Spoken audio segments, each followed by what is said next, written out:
Remember the night I always took a mattress along because of my bad back.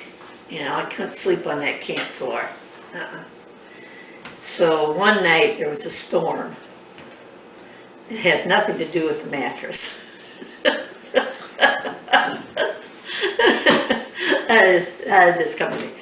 But we all were sitting up several hours, everybody holding a post to keep the tent from flying away. Oh yeah. But I know what it was. That mattress helped hold it down, I'm sure. Yeah, that's probably why I mentioned the mattress. Should be, yeah. But that was, Yeah. you know, everybody's giggling and. We run into a couple times that things were kind of hairy. We used to go up to 1,000 Acres quite a bit too. That was actually one of the nicer places that we went because they had a place up front that they played bingo, and they had pinball machines, and they had places that kids could buy candy, and you know, kind of like they did out here at Lions. And here again, we would set up, be there for one weekend and let it set. We would be set up for the next weekend, but maybe we would come up like in the middle of the week for a couple days. So we was all set up. We had buttoned the trailer up, or the tent up, and we was gonna go home.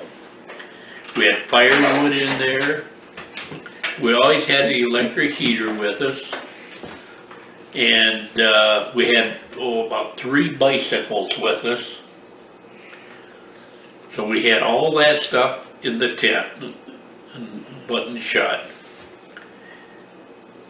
And when we come back up there, it had stormed. The tent was on the ground. Everything was still inside of it, soaked. Any clothes that we left up there would have been soaked. And of course, everybody was very perturbed, or, you know, devastated about the whole thing. And I says, hey guys, you know, this is what camping's all about. This don't mean that we have to go back home. This just means that we've got to do some cleaning up and drying out. I said, the first thing we have to do is to take everything out of the tent and get it outside. And then, once that we do that, if we can sweep any water out, we'll sweep it out. When we get it that dry, then we will take a couple boards in there and lay down and set the electric heater in there and run the cord out and plug it in. And just let it take a couple hours to try to dry it out. So that's what we did. And everything dried out. We was able to sleep in it that night. And even some of the other stuff that got wet, it was drying out. So we made it. We had a good weekend out of it. We had so many good times. I can only think of one really bad time.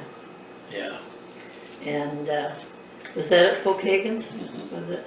Pokagon, they had hay rides for the kids, free hay rides.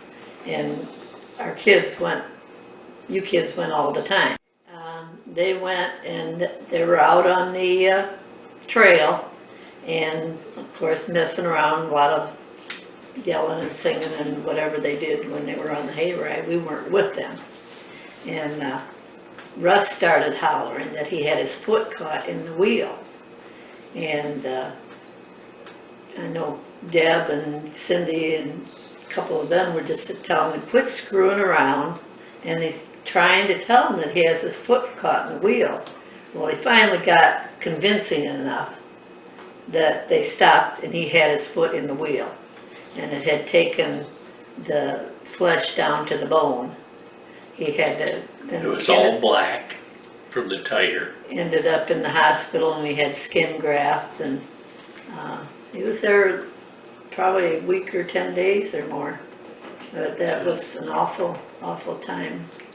And you feel so helpless that, you know, you're trying to have fun and then, you know, the kids get hurt like that. But what this was, is that they changed it after this happened. But they had the hay wagon. And like you see a lot of hay wagons that farmers have, that they got the body that comes across like this, and maybe got like a 2x4 around the outside edge. And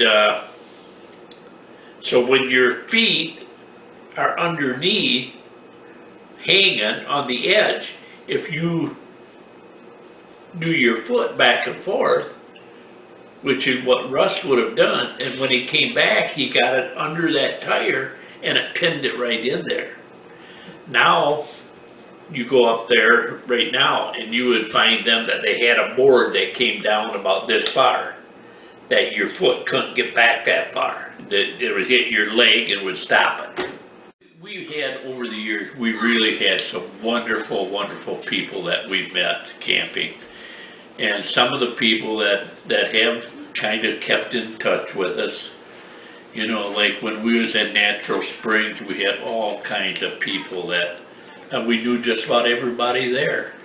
And I did some work for a bunch of different people that went there, and we still see the owner's daughter, the one that owned it. She works with Teresa out here at the hospital, Linda, so we still see her. Remember little Linda? Yeah. Linda was one of the, but they have 3 daughters, I believe.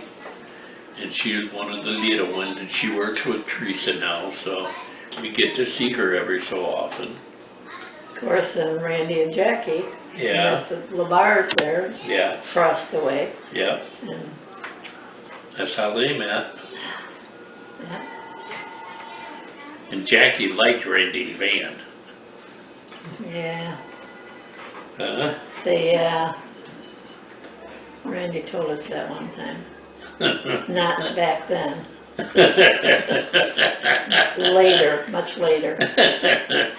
Trying to show how gullible we were.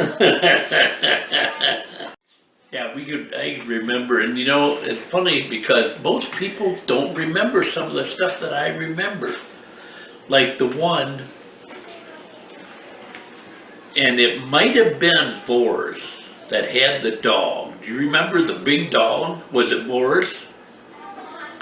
And that dog used to stand on one side and he would jump over that high fence out over by the road, going for a frisbee or whatever. I mean, he used to be fantastic. That dog could really jump. Well, we haven't mentioned the best part about Natural Springs especially, and that is... Oh, we can't tell all them times, honey. That is the outhouses.